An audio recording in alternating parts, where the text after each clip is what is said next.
All right, Mel Kiper Jr. back here with Star Kiper.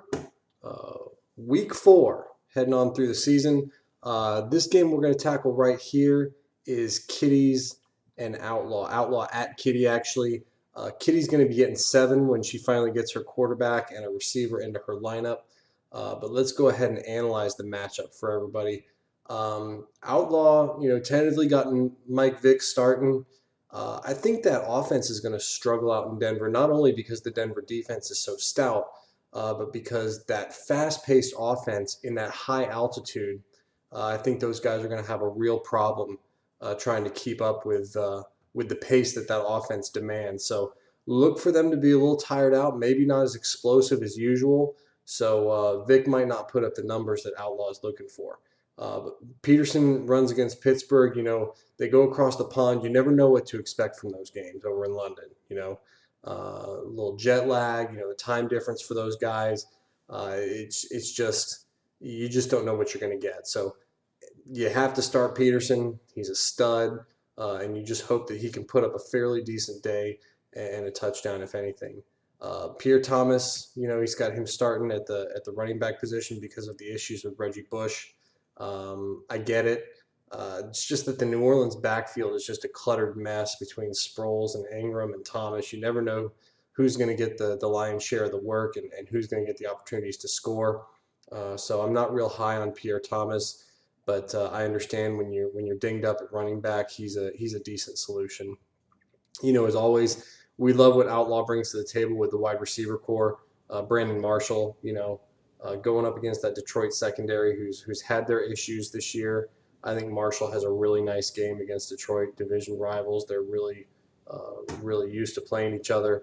So I think Brandon will do some nice things there against the Lions. Miles Austin, again, he's got a hurt hamstring. What a freaking surprise that is. I mean, the guy is just, his hamstrings are just fragile.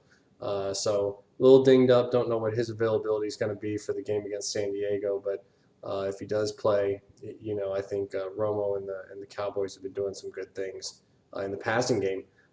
Dan Bailey, Cowboys should put up 28 to 31 points. I'm thinking something along those lines. So he should get a few extra points, some field goal opportunities.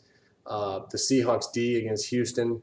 The Houston offense isn't really explosive, so don't look for them to put up a ton of points. But at the same time, they play everything so safe with the run game and a lot of the naked bootlegs and rollouts and stuff like that underneath to the tight ends.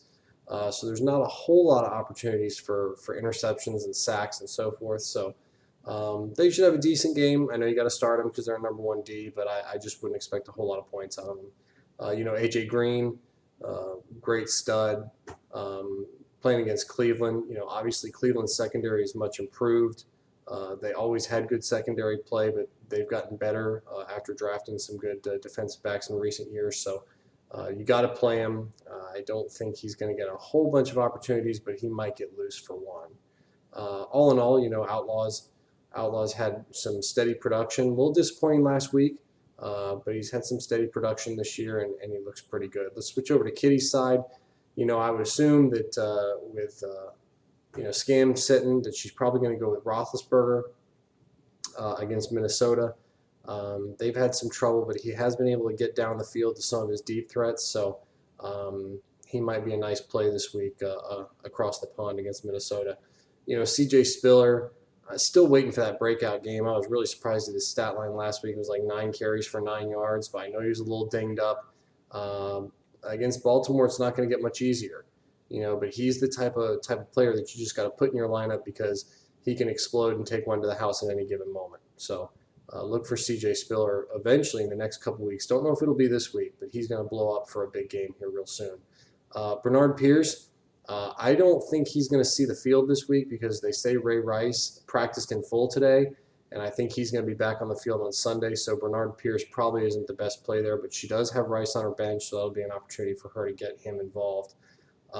Steve Smith's not available with Carolina on a bye week. I'm assuming she's going to flip a coin between Roddy White and Tony Gonzalez, one of the 2 Falcon receivers, and see what she comes up with there. Either way, you got Atlanta playing New England this weekend. Could be some tough sledding because that New England secondaries look pretty good.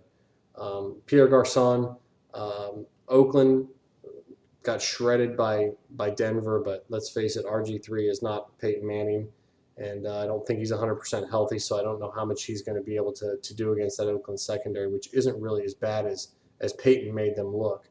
Uh, Phil Dawson with San Francisco, St. Louis kicking in a dome. I think San Francisco is gonna have opportunities to get into the red zone and score a lot. So I like the Phil Dawson play. I think he's going to do some good things this week on Thursday night. The Bengals D against Cleveland. I think that whole thing last week with the third string quarterback in Cleveland was just sort of, you know, who's going to game plan for that guy? I think they just kind of caught him by surprise. I don't think the Bengals will be caught by surprise this week with Reed sitting down again. And then Julius Jones, I guess this place is going to the dogs.